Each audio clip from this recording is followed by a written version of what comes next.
Well, welcome everyone who's logging on. We're so happy to see you on this sort of late Thursday night. My name is Rebecca Mant. I'm the events director for engineers and scientists acting locally, and we're really excited to have a great lineup of panelists for today's event, which is focusing on acting locally to advance equity.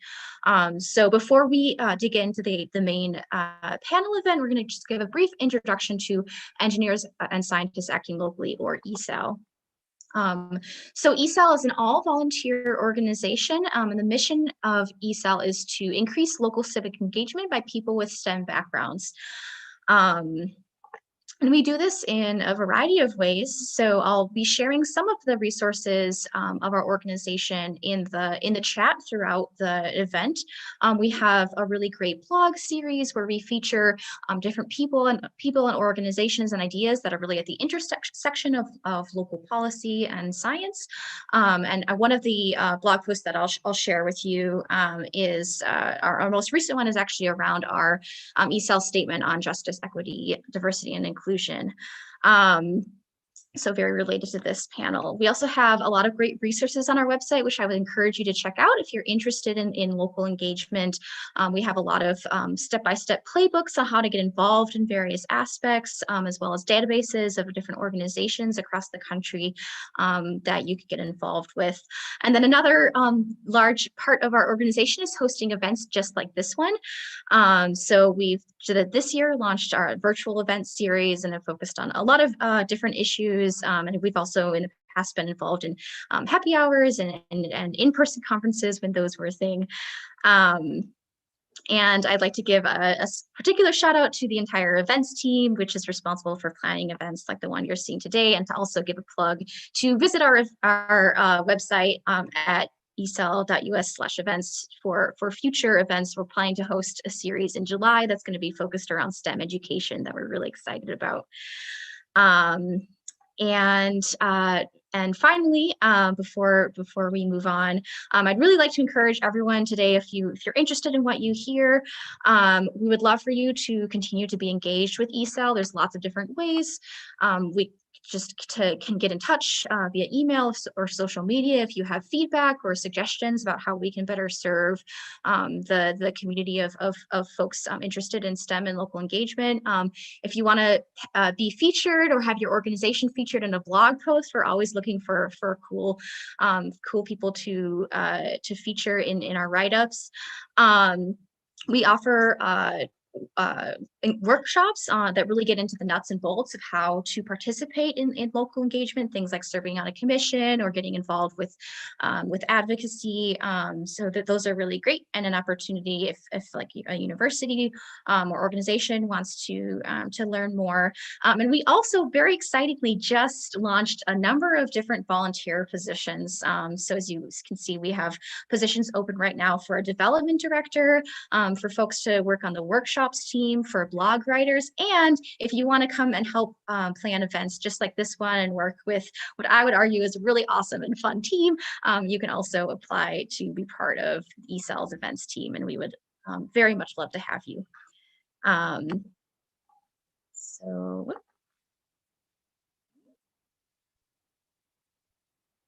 So with that, I will hand it over to today's event, which was organized and is being moderated by Dr. Jared Munshine. Excellent. Thank you so much, Rebecca, for the introduction to the organization. So welcome, everyone. I'm really excited to introduce the panelists for tonight's event. So Dr. Kristen Warren is an engineer at RAND Corporation and who conducts research on a broad number of topics from military deception to drug decriminalization. Prior to RAND, she worked at the California State Legislature as the senior consultant to the California Legislative Black Caucus after her year as a fellow with the California Council on Science Technology for the caucus.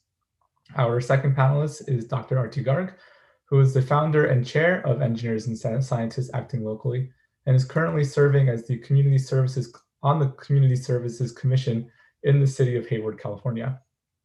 She's head of the Advanced AI Solutions and Technologies at Hewlett-Packard Enterprise. Prior to her current position, she's worked across multiple industrial and IoT verticals as a data scientist, And before that, she spent several years working as a policy advisor and analyst in the White House, as well as the US Congress. Our third panelist, Councilman David Miles, unfortunately, looks like he's unable to attend today's seminar, but hopefully we can get him on an event later in the calendar year. So I have a list of questions that I'm going to go through. Our goal for tonight's event is to make this as informal as possible. So if something piques your interest, if you want to ask follow-up questions or perhaps more in-depth questions, please feel free to leave a message in the chat. If you're watching the live stream on the YouTube channel, we are monitoring that comment stream as well. So please feel free to leave a question in that, and we will try to ask our panelists. Very good. So Kristen, starting with you, could you talk about your role within your community and how you've been using your positions to promote equity? All right, so I guess I can start with, first of all, good evening, everyone. So I guess I can start with my current role at RAND. So at RAND, as Jared kind of stated already, I kind of have my hand in a lot of different buckets, but RAND allows me the opportunity to kind of explore the subjects that I'm super interested in. And for the most part, that kind of stands in the line of how do I uplift the Black community? How do I improve the quality of life for African Americans in particular? And so that kind of stems into drugs decriminalization, cannabis equity programs, and then sometimes it goes to STEM education. So with all of these topics, you're exploring and you're doing this research, and a lot of times you're partnering with some of the folks who are doing the work on the ground. So you're building those connections, you're relaying information to them through your research. And RAND also kind of offers these opportunities that I, to be honest, I have been at RAND for 2 years now. And so half of the time has been in the pandemic. So half of the time, I'm still kind of learning the LA area because I'm based in the Santa Monica office. And during that time, it has allowed me the opportunity to kind of explore and try to learn the lay of the land for LA. And they've announced different opportunities where you can get involved, kind of like what Jared said. And there was a commission in the city of Santa Monica, where they were trying to put together a commission for evaluating, what they could do better in their police department. And so those types of opportunities kind of presented themselves based on my affiliation with RAND. And so I feel like that's one avenue, but prior to RAND, it was definitely a more hands-on experience, pre-pandemic, of course, with the Black Caucus, because I was more engaged hands-on with folks who are coming to the caucus. And additionally, we would go out and hear about the different stories about let's see. Again, I guess it's still about the policing thing. There was a lot that was going on a couple of years ago as far as these officer-involved shootings and how we can go about alleviating the pains of the community and that type of thing. And so I was very hands-on in that. And I guess you can say the roles that I've been in has really facilitated that involvement. You get the firsthand accounts, you get to touch people directly with the work that you're doing, whether it's through research or, advocating for them in the legislature. So I really think that, all of the roles that I've had kind of helped me be more engaged than, for example, if I were to be working at a major tech company, it's kind of difficult to do that in your main job, and you would have to kind of seek out those other opportunities. So that's part of the reason why I wanted to be in a space that, my main job and my main focus is, going to impact people that I may not necessarily know, but my work will get to them through research or legislation and policy, or through the community events that we put on with the Black Caucus. That's awesome. Thanks for sharing that. Arti, how about you? Can you talk about your role within your community and how you've been using your position to promote equity? Yeah, Yeah, sure. So maybe I'll give a little history of how I ended up on the Community Services Commission, and then also participating in a policy innovation workshop on community services. It was kind of a more intensive short-term appointment earlier this year. So as Jared mentioned, I previously worked in Washington, D.C., and then for a variety of reasons, made a pretty large move to what you see behind me, the beautiful city of Hayward, California, and working as a data scientist. And so pretty big transition from working in the White House, but eventually I kind of thought I was leaving government behind, but eventually I realized that there are opportunities for residents of the city of Hayward to serve on appointed bodies. So I originally started appointed to a body called the Keep Hayward Clean and Green Task Force, where we worked on a lot of sort of abatement of urban blight, handling litter and graffiti.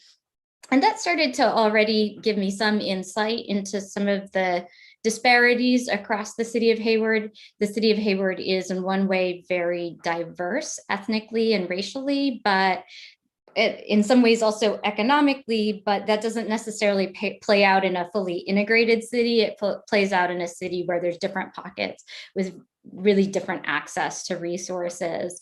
Eventually, though, I learned about the Community Services Commission and the work that the commission does, and applied to be on it.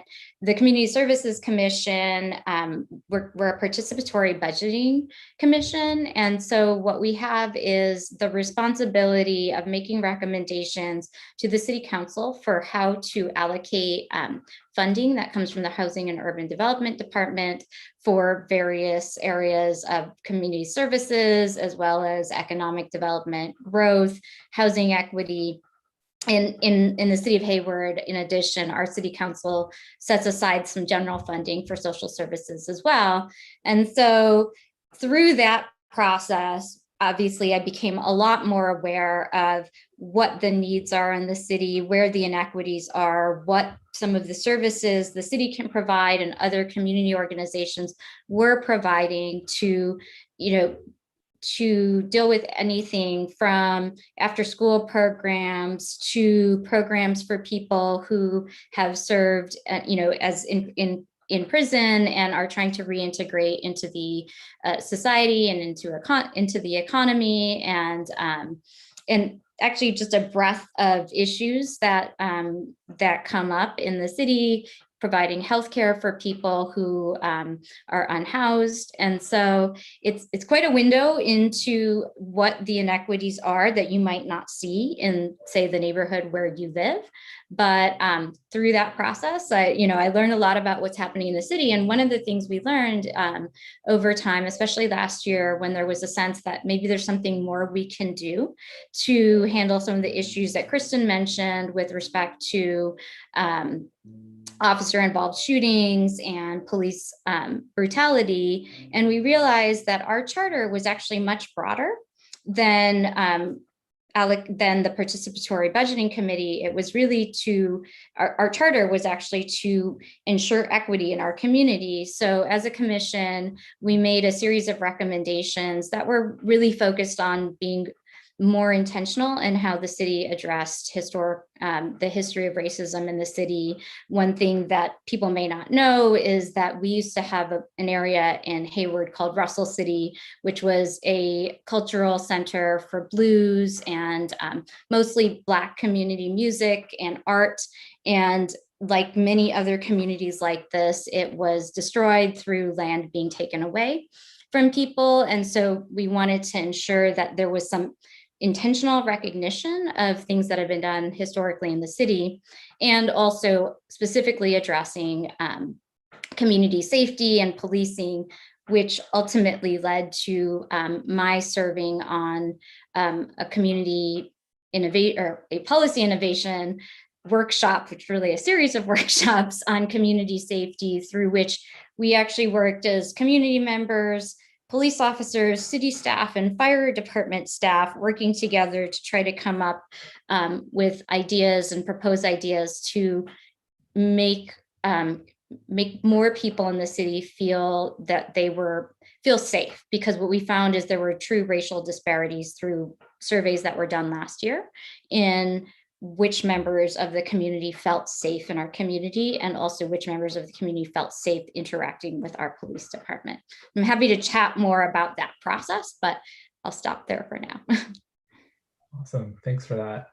So one of the interesting things about tonight's panel is that you're both based in California. And so I was wondering, perhaps Artie, will start with you. Can you talk about opportunities, perhaps more broadly across the country, for scientists and engineers to get involved on boards and commissions within their own communities? Yeah, of course. So I happen to be serving on a city commission in the city of Hayward, but most cities have advisory bodies and their commissions, task force, other types of boards.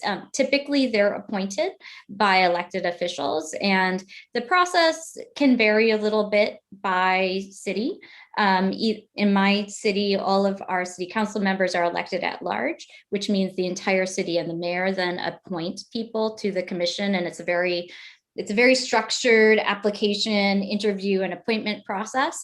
Other cities, especially if your city council might have districts, then your specific representative might make recommendations, and it can be not quite so structured, as in a vacancy can come up for whatever reason, somebody moved, and then there's an opportunity to be nominated. But I think the most important thing is serving on a city board or a city commission is great. You don't have to have any specific expertise in any one area. Most of the time, at least not at the city level. Sometimes at the state level you might, but you're allowed to serve by simply being a resident. In some cases, it might be you have to be an elector, which means you have the ability to vote in elections. We just passed a ballot measure that said any resident of Hayward can serve on an advisory body. And so it's a great opportunity to get involved in real policy making and really get to make decisions, make recommendations for your city. And it's available to anyone. And unfortunately, lots of people don't realize that it's available to anyone. And so they don't necessarily know that they have this excellent opportunity to make a difference in their community. But it's there, and we've got, I don't know if Rebecca has shared it, but yes, in the chat, Rebecca has shared, we've even got a guidebook to sort of help you navigate the process of joining a board or commission where you live. Excellent, thank you for that. And Councilman Miles, welcome. Thank you for taking the time to join us tonight. We really appreciate it. Yeah, my apologies. Got caught up in daddy duties. I apologize. Yeah, no worries, no worries. As a brief introduction, Councilman Miles is currently serving as his first term as a city council member in Rockville, Maryland, which is my current hometown. He continues to work full-time as a general pediatrician at the military hospital Walter Reed Bethesda, and serves on the faculty at the Uniformed Services University. Prior to serving on the city council, he served active duty as a pediatrician in the United States Navy. So, Councilman, we've gone around to both Kristen and Artie talking about their current roles within their community and how they've been using their positions to promote equity. Would you mind going ahead and talking about your role in Rockville and some of the things you've been working on? Certainly. And I appreciate the introduction. I apologize about the delay once again. No excuse, just daddy duties. But in terms of answering your specific question about using the position to address issues of equity, it's certainly a work in progress. One of the things I've been intimately interested in is the way that some citizens use 911 to call for things that perhaps don't necessarily require a police response. I have had difficulty obtaining data on 911 calls. And the goal of obtaining the data would have been to determine what percentage of those calls are actually police-related matters versus those that could be handled by social services or some other non-police unit. That said, while I'm still working on obtaining that data, one of the things I can report is that this year, instead of hiring a police officer, we are going to hire a mental health specialist to work within the police department to respond to calls, particularly those that were in terms of people who perhaps are in mental crisis. Because as we know that, police certainly don't necessarily police aren't necessarily the correct response to somebody in a mental crisis. And particularly, there might be ways to de-escalate a situation that a person with a mental health background might be better suited for. That said, our police are trained in fair and impartial policing, and a percentage of them have obtained what's called crisis intervention team training. But that's a lot of hats for them to wear, in addition to being police officers. And sometimes it's marriage counselors, social workers, and parents in some instances when police get called out. So I think this will be an added benefit to have that person there. I've been fighting to make it a full-time equivalent as opposed to just somebody who contract with the county. But that's step one. But I'm still working on getting that data. Also working on looking at issues of policing outside of police. Again, I think it's educating our community on the appropriate uses of 911, as well as having a broader discussion about reducing bias among our neighbors, right?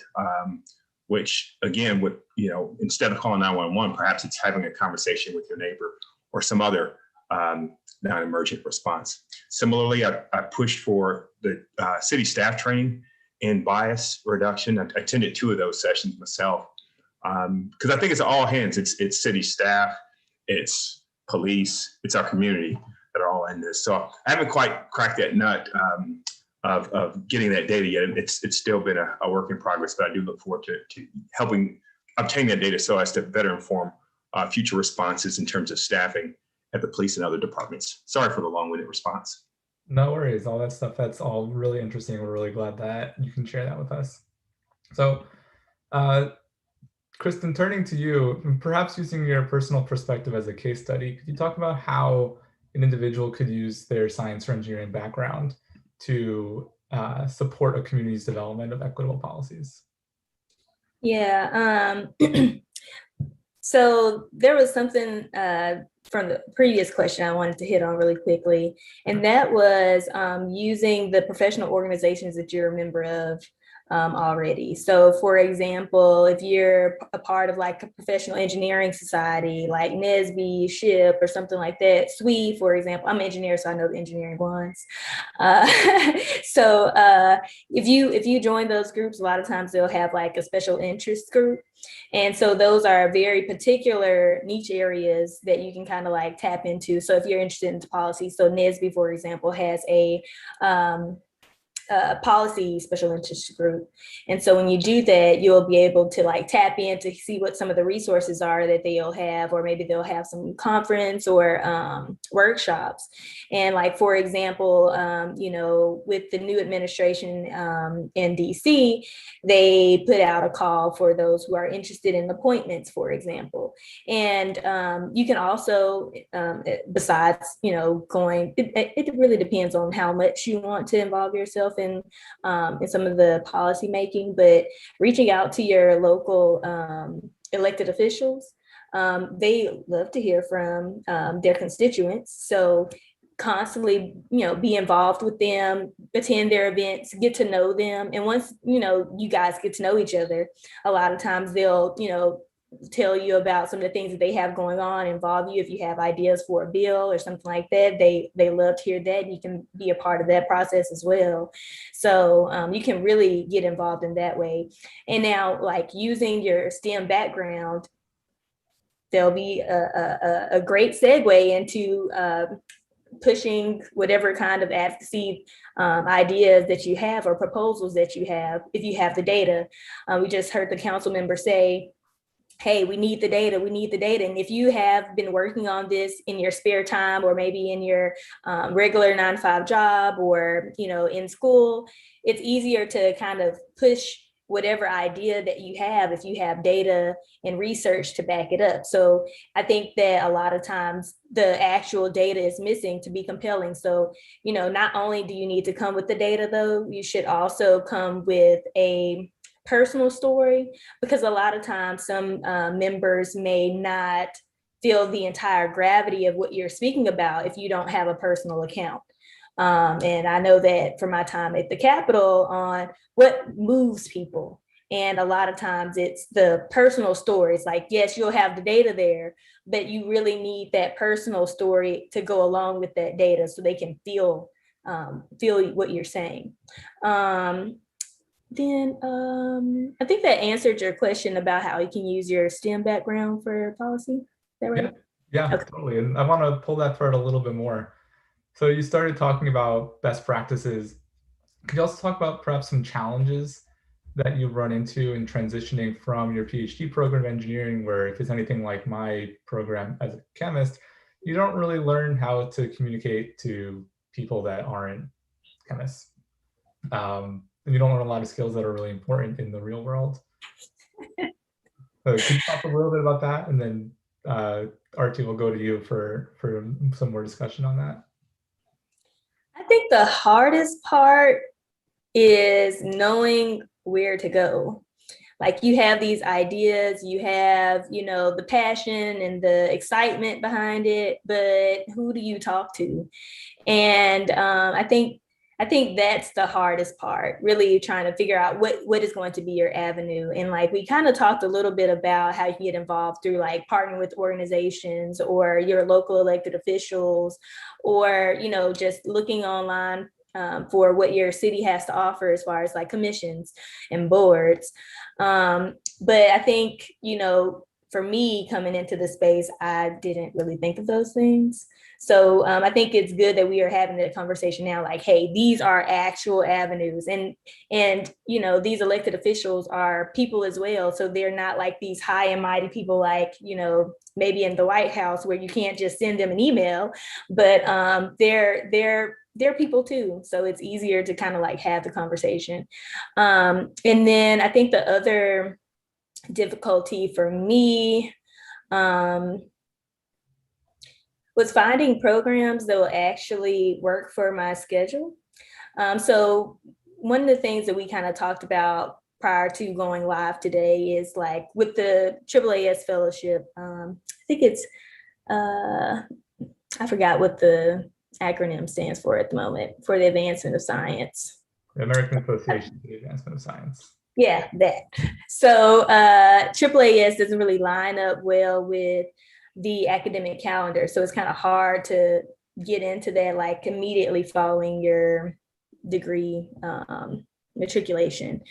So trying to find other programs that'll give you that experience, because a lot of times in order to actually move into those type of political spaces, they want folks with backgrounds. Otherwise, you may just have to volunteer, and we need to make money to sustain ourselves. So what would be a good way to do that? And so CCST, the California Council on Science and Technology, is a fellowship based in Sacramento, where you actually get an opportunity to learn the entire bill making process. Like, yes, we've all seen the, this is how a bill is made, go through the process, but it's different when you're actually a part of the process and knowing the nuances and, all the rules. So there are 6 P's to policymaking.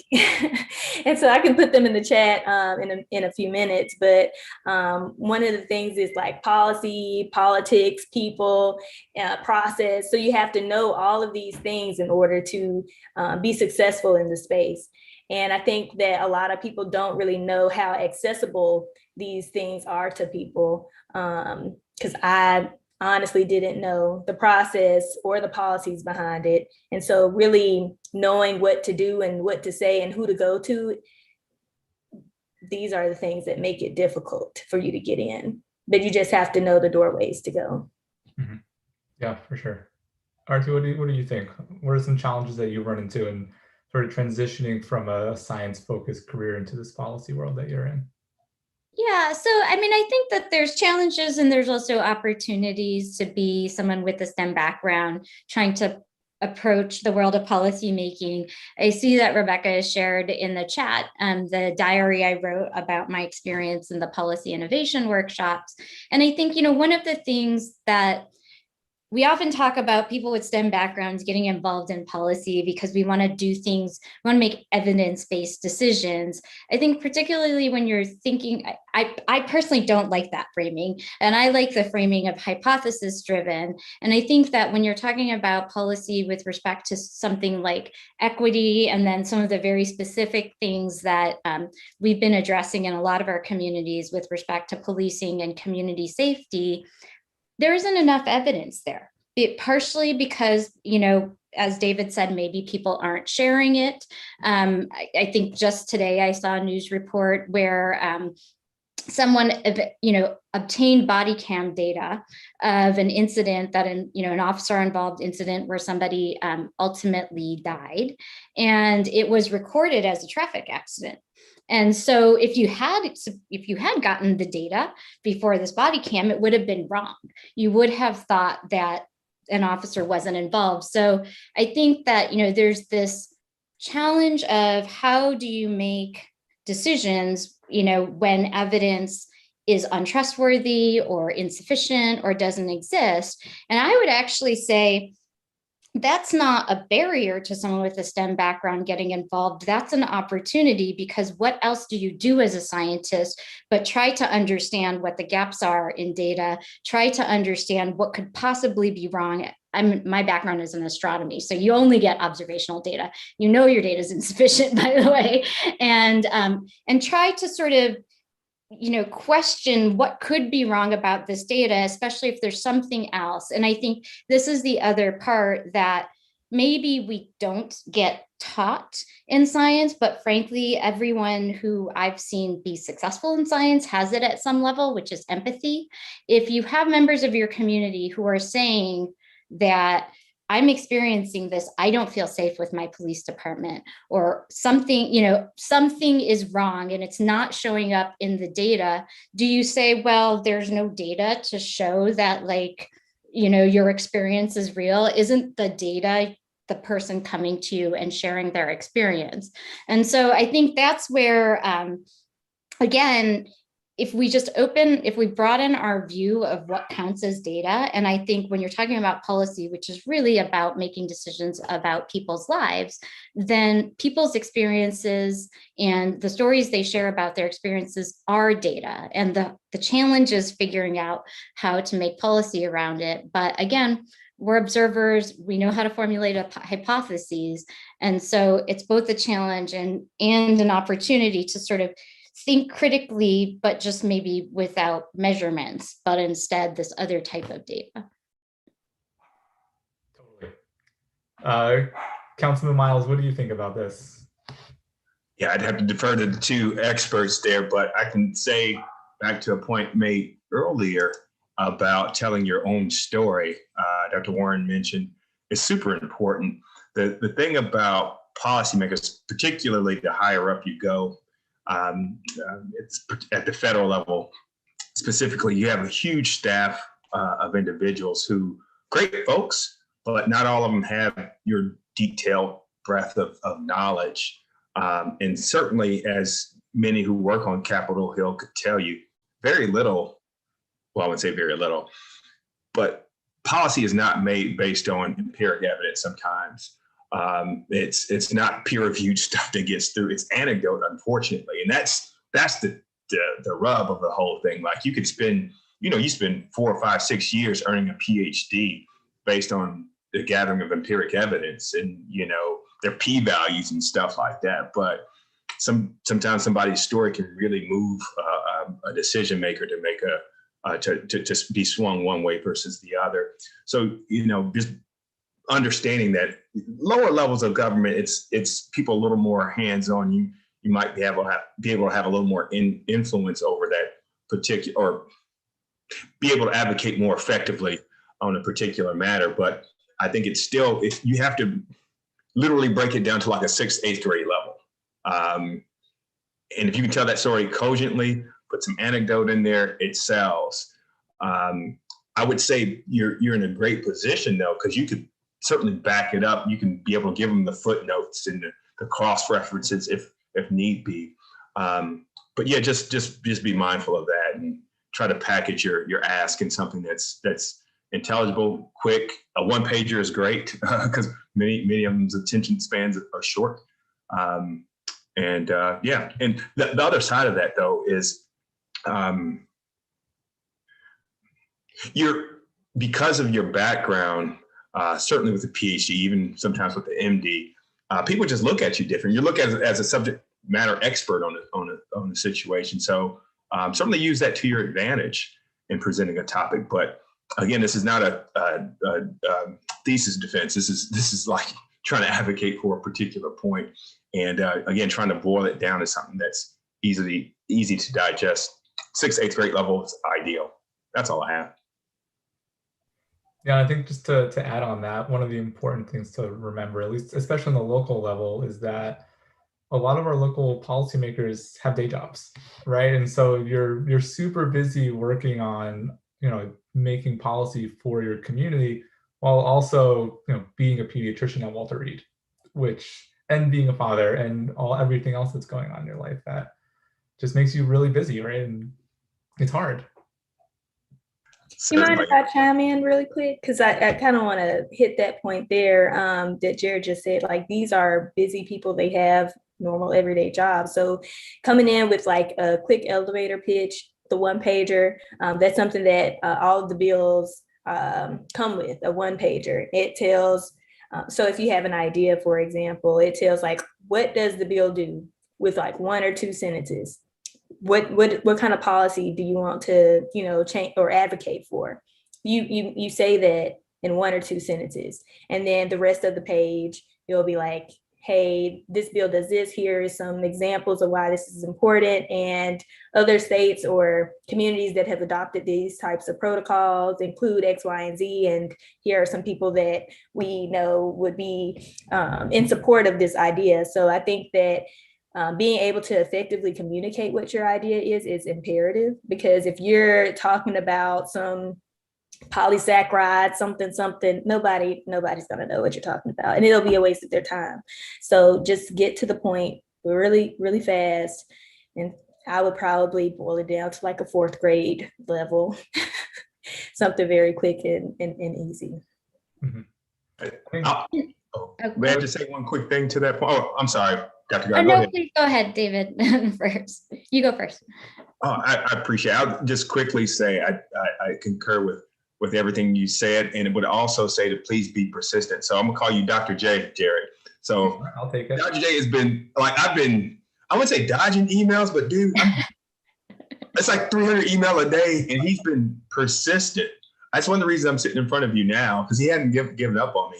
One of the bills I'm very passionate about was part of the omnibus bill that passed at the federal level, the first, that $1.9 trillion bill under Biden.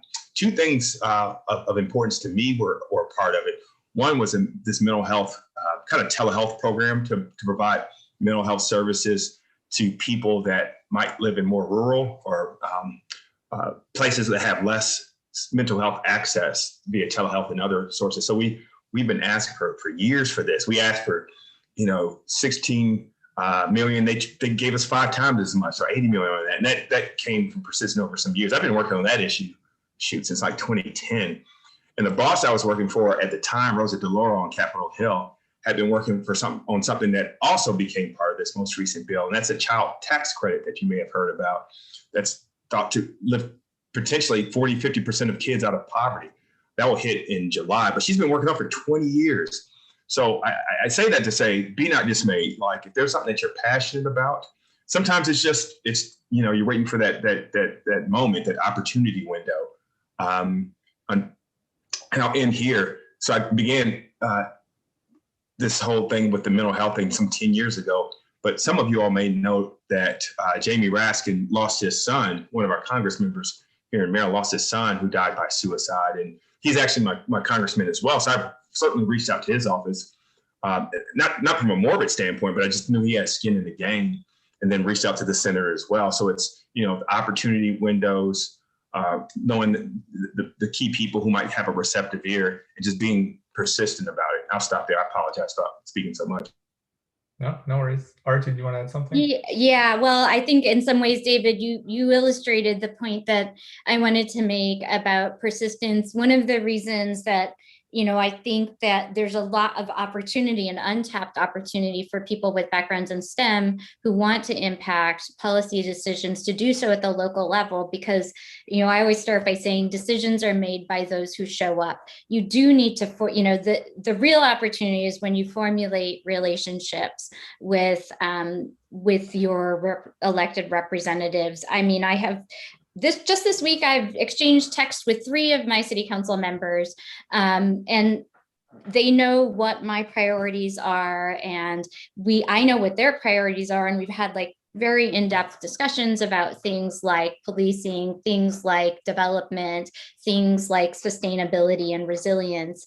And so I think that's really that's the real opportunity at the local level. I mean, again, I worked on the Hill, I worked in the White House, and it's true everywhere. It's just a lot easier to go to City Hall than it is to fly to Washington, D.C., especially like me, if you live in California. Maybe for David, it's not, but from Bethesda. But so I think one thing to follow up on that point, the cool thing, there's so much bad that came out of the past year in terms of this pandemic. One of the cool things is the ability to have conversations with people in Washington without having to go anywhere. So I, picked up, not the phone, but reached out. I read an article about this pediatric mental health access program authored by a group out in Rhode Island, emailed them. So got them on the call, as well as a provider in Baltimore, Maryland.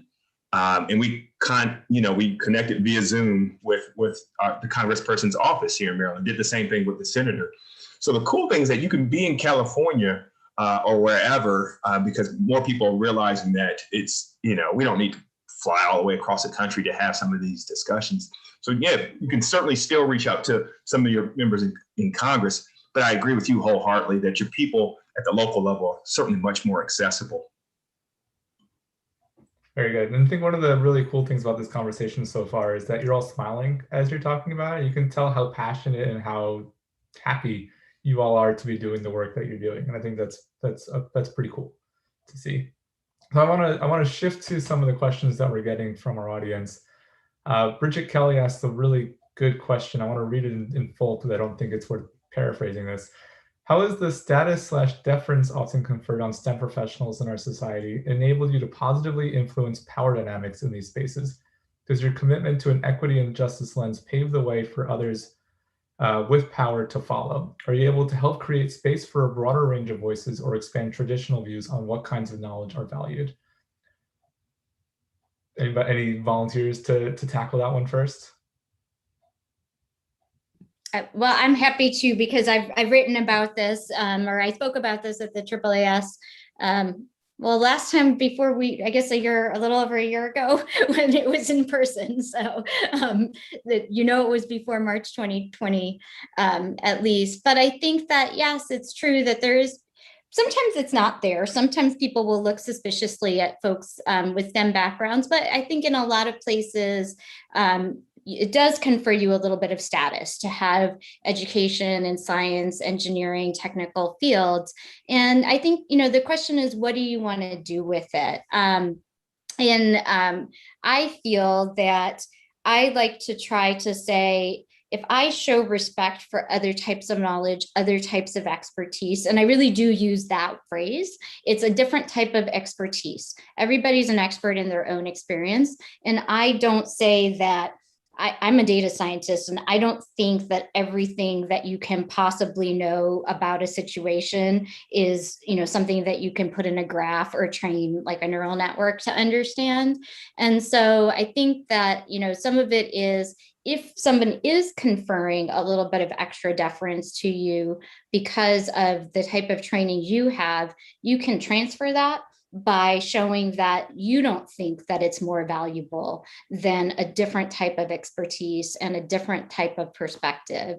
And so that's something that I think is actually very important.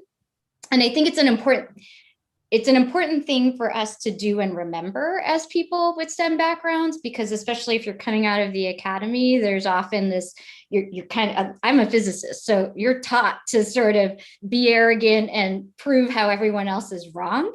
And I mean, like literally there's a class on that in graduate school. And so I think you need to step back from that a little bit and recognize that that's not useful behavior in other contexts. It's arguably useful in a physics department. And so that's that's what I do. I'm sure that Kristen and David have other perspectives as well. Did you want to go first, David? Or The one thing that I'll say on that, I kind of put it in the chat a little bit to everybody, but timing is everything as well. I think it's very difficult because again, it really depends on the timing. Like, for example, if you're going to I know a little bit more about the state government. So like you're going to your elected official a lot, or like even in the congressional spaces, their main focus is to get reelected. So how can you make them look good? So if there's something that is like a hot topic that they want to get in on, that's more of a good time for you to present your idea and say like, hey, this is something that we would recommend you do, or advocate for something. So timing is everything.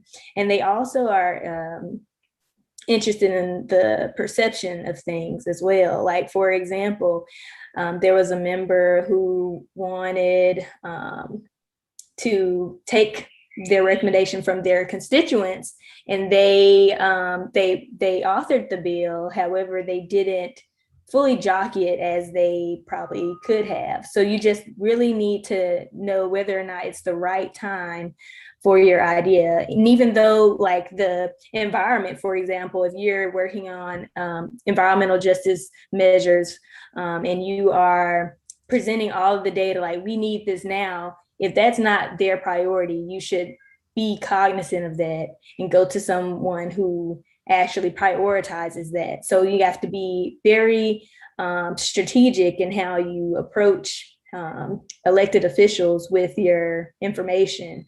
And again, you don't want to come off as, hey, I'm smarter than you and I know all these things. You still have to also recognize that they're human just like you are, and they have their own motivations and goals as well, because some of them are career or professional elected officials. So that's kind of like what their goals are. So just knowing the type of person that you're going to be interacting with, as well as knowing what their priorities are and how that lines up with their timing. I think those are all very important to consider when you're presenting certain pieces of data. I think those are great points that y'all made. I'm saddened though a bit because y'all are both way smarter than me. And it's sad that what you are saying is true. Like nobody wants y'all, to be seen as less than smart than the person that's been talked to. But on the other hand, I think, and I'm not, again, let me not mansplain this, so y'all can shut me up pretty soon if I start speaking out of line. But I would say the exact opposite. I mean, just, show your prowess, show that you're smart. And it's sad that, again, in society, you have to kind of cover that up sometimes. But I think to answer Bridget's question, it's interesting because Bridget, I confirmed that this is the same Bridget who, I guess it was probably, 10, 11 years ago when I interned at the National Academy. She was there, high up person, somebody who whose position I aspired to attain potentially. And she was very welcoming to a person that she didn't know from Sam, sat down with me and just shared with me her ideas about how she got from where she started to where she was at the time. And I was super inspired. I still remember the story about, she's saying something to the extent that if in a developing country, you can get Coca-Cola to the middle of, places with dirt roads, why can't we provide them water? And that sticks out in my mind for a couple of reasons. One, that she took the time to meet with a stranger. And two, that she just broadened my idea about the possible. And so to try to answer the question that she posed is to, I think, how can I use my background to create a space for others? I'm already trying to replace myself. I hope that Dr. J replaces me or a host of other people in city. And I'm serious. I'm working with a lady now who's outspoken. We don't see eye to eye on things, but I think she's got the spunk. She's got the ideas that we need on council. And to the point that you made earlier, certainly so many people in elected office are career politicians. They're just there to get reelected. I wish that y'all can fix all these problems like climate change, right? Education, housing affordability, police reform. Because we fix all that stuff, I'll just be a pediatrician day in, day out. I totally enjoy that stuff.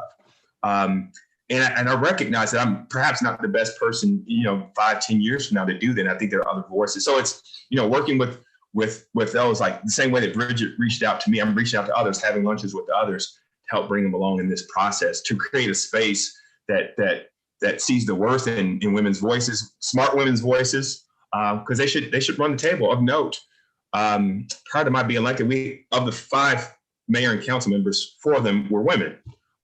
We've had mayors for the last several terms. And I think that's a great thing. And I think other ways, and this is only tangentially related, and I'll shut up here. I sense that, and it's true, like when I give the excuse, hey, I can't make this meeting, I'm on daddy duty, or even with this panel, I literally was helping to get my daughter to bed. It's seen as different when I say it, right? If it was, Dr. Warren or Dr. Garg saying it, it's looked at differently, but it's how do you create the space such that all work is valued equally? One of the things that they worked on in Maryland is that you can use campaign donations to pay for childcare, which is huge, which allows, unfortunately, women who bear the brunt of child rearing can have a space so that they can, effectively make sure that their kids are taken care of, but also run effectively for office, and how we create space for those voices as well.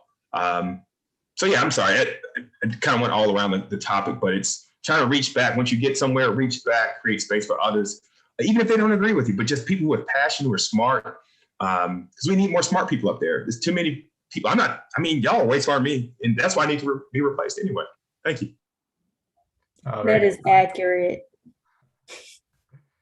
So we're just about at the top of the hour, so I want to make sure that we give our panelists the final word here. Artie, we'll start with you.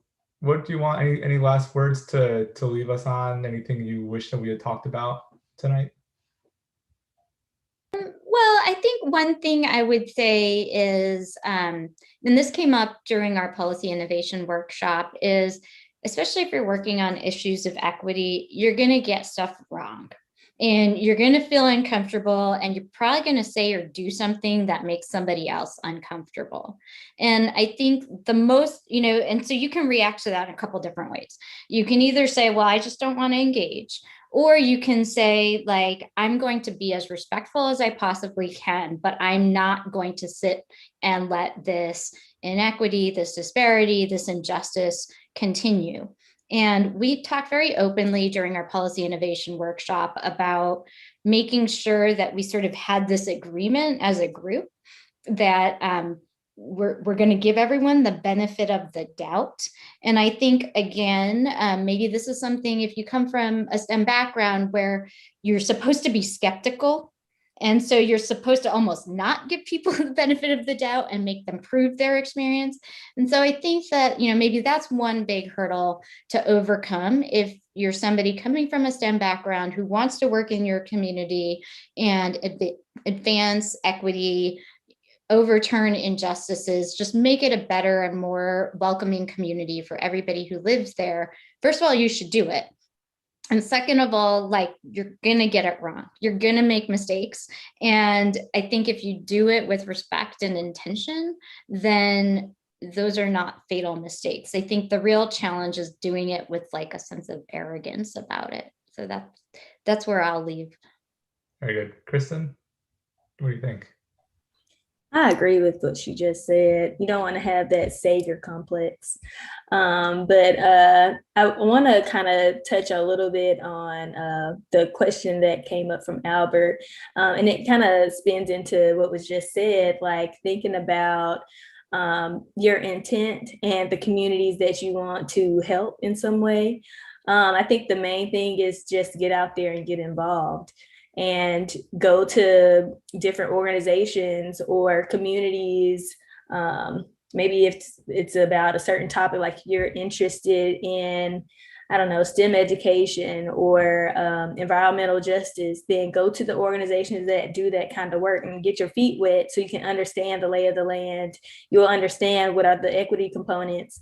If you're interested in like cannabis programs and how it's being rolled out as it becomes legalized, just get involved. I think that is a great first step to understanding where the problem areas are, and not just trying to come up with your own ideas based on your own, previous experience, or you saw an article online. Those are a little bit removed from the actual community, and you don't want to make decisions about the community without the community. So you want to make sure that you have those true, genuine partnerships, that you actually know the people that you're working with and you're understanding what their issues are, and not just creating a problem set on your own and then asking them to come and join you after you've already come up with an idea. So I think that is very important to do, is to not make decisions about the community without the community. I think that's all I'll say. Councilman, over to you for the final word. It's just Dave, man. It's just Dave. It's,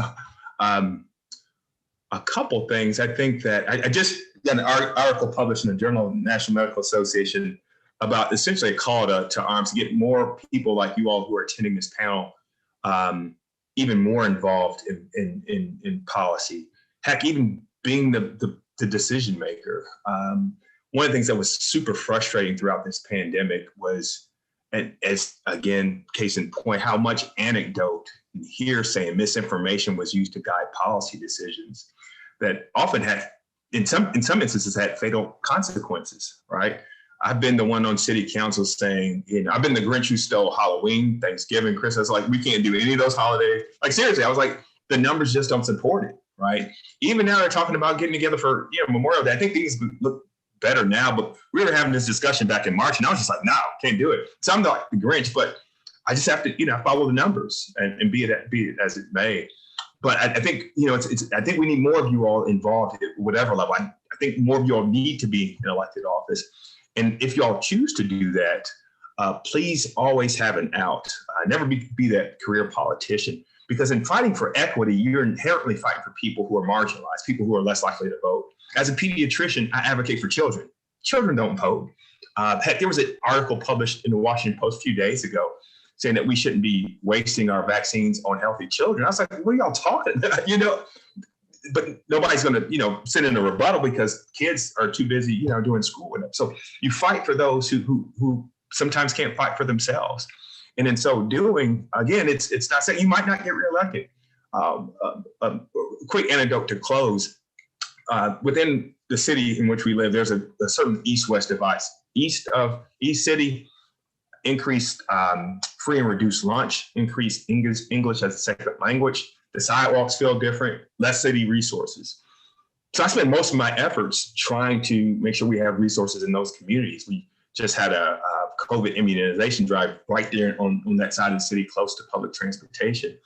And again, those folks are less likely to vote, but it doesn't matter. Like, you just do what's right because it's right to do.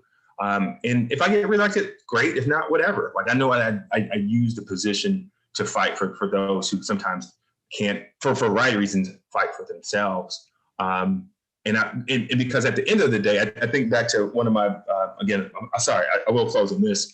One of the presidencies I follow most has been, or I think I'm most intrigued by, is LBJ and the amount of stuff he got done. And part of it was his own sort of mental complex, but the other was his notion when his advisors say, why do you want to do all this? Civil rights and voting rights, all that stuff. He's like, what the hell is a presidency for? Like, if you're not going to use your position to actually do stuff, like, you don't need to be there. So yeah, once y'all get there, do stuff. If you don't get reelected, whatever, but you did what's right because it's right. And you never know who may benefit. Just like when Bridget spoke to me some 11 years ago. Now here I am talking to you all. That was super meaningful. I will never forget that. And I certainly want to pay it forward. So thank you all. Oh, very good. That's a really great way to end tonight's panel. So Dave, Kristen, Artie, thank you all. Thank you so much for participating in tonight's panel. Everyone who watched and from home or wherever you're watching from, thank you all so much.